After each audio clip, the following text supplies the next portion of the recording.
आज हम लोग विश्व का सबसे सर्वोच्च पुरस्कार नोबेल पुरस्कार के बारे में चर्चा करेंगे। परिचय। नोबेल पुरस्कार विश्व का सबसे प्रतिष्ठित अंतर्राष्ट्रीय पुरस्कार है जो प्रतिवर्ष व्यक्तियों या संगठनों को दिया जाता है जिन्होंने मानवता के कल्याण के लिए किसी क्षेत्र में असाधारण योगदान दिया हो।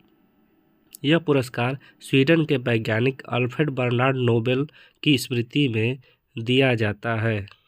अल्फ्रेड नोबेल 1833 से 1896 स्वीडन के एक प्रसिद्ध वैज्ञानिक, अभियंता, आविष्कारक और उद्योगपति थे। उन्होंने डायनामाइट का आविष्कार किया था जिससे उन्हें बहुत प्रसिद्धि और धन मिला, परंतु डायनामाइट के कारण युद्ध में भारी विनाश हुआ जिससे वे बहुत दुखी हुए। उन्होंने अपने मृत्यु से पहले अपनी वसीयत में अधिकांश संपत्ति एक कोष के रूप में दान की जिससे हर वर्ष उन लोगों को पुरस्कार दिया जाए जो मानवता की सेवा करे। नोबेल पुरस्कार की स्थापना वर्ष 1895 वसीयत के माध्यम से। पहली बार पुरस्कार दिया गया 1901 में। पुरस्कार देने का उद्देश्य मानव कल्याण के लिए उत्कृष्ट योगदान को सम्मानित करना। नोबेल पुरस्कार 6 प्रमुख क्षेत्रों में प्रदान किया जाता है। पहला भौतिकी, दूसरा रसायन विज्ञान, तीसरा चिकित्सा या शरीर विज्ञान, चौथा साहित्य, पांचवा शांति, छठवां अर्थशास्त्र। अर्थशास्त्र को बाद में 1969 में जोड़ा गया था। पुरस्कार देने वाली संस्थाएं। पहला है royal Swedish academy of science जो भौतिकी, रसायन विज्ञान और अर्थशास्त्र के लिए है। दूसरा है कारोलिंस्का इंस्टीट्यूट, यह चिकित्सा या शरीर विज्ञान के लिए।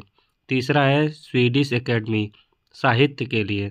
चौथा है नॉर्वेजियन नोबेल कमेटी, शांति के लिए पुरस्कार देता है। पुरस्कार वितरण समारोह। नोबेल पुरस्कार हर वर्ष 10 दिसंबर को दिया जाता है। यह दिन अल्फ्रेड नोबेल की पुण्यतिथि है।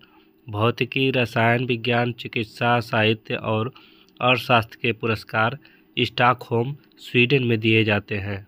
शांति पुरस्कार ओस्लो, नॉर्वे में प्रदान किया जाता है।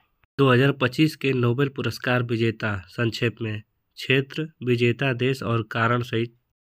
शांति का पुरस्कार वेनेजुएला की मारिया कोरिना मचाडो को लोकतंत्र और मानवाधिकारों की रक्षा के लिए दिया गया है। साहित्य का पुरस्कार हंगरी के लासजलो क्रास्जना-होरकाई को मानव अनुभव की गहराई को दर्शाने वाले साहित्य के लिए दिया गया है। रसायन विज्ञान के लिए सुसुमु कितागावा, रिचर्ड रॉबसन और उमर यागी को धातु कार्बनिक फ्रेमवर्क के विकास के लिए पुरस्कृत किया गया है। चिकित्सा का नोबेल पुरस्कार मेरी ई ब्रंको, फ्रेड रैम्सडेल, सिमोन साकागुची को प्रतिरक्षा प्रणाली में परिधीय प्रतिरक्षा सहिष्णुता की खोज के लिए पुरस्कृत किया गया है। भौतिकी का नोबेल पुरस्कार जॉन क्लार्क, मिशेल एच डेवोरेट और जॉन एम मार्टिनिस को माइक्रोस्कोपिक क्वांटम मैकेनिकल टनलिंग और ऊर्जा क्वांटाइजेशन की खोज के लिए दिया गया है। अर्थशास्त्र का नोबेल पुरस्कार मोकीर, फिलिप अगियन और पीटर हाविट को नवोन्मेष आधारित आर्थिक विकास सिद्धांत के लिए दिया जाएगा।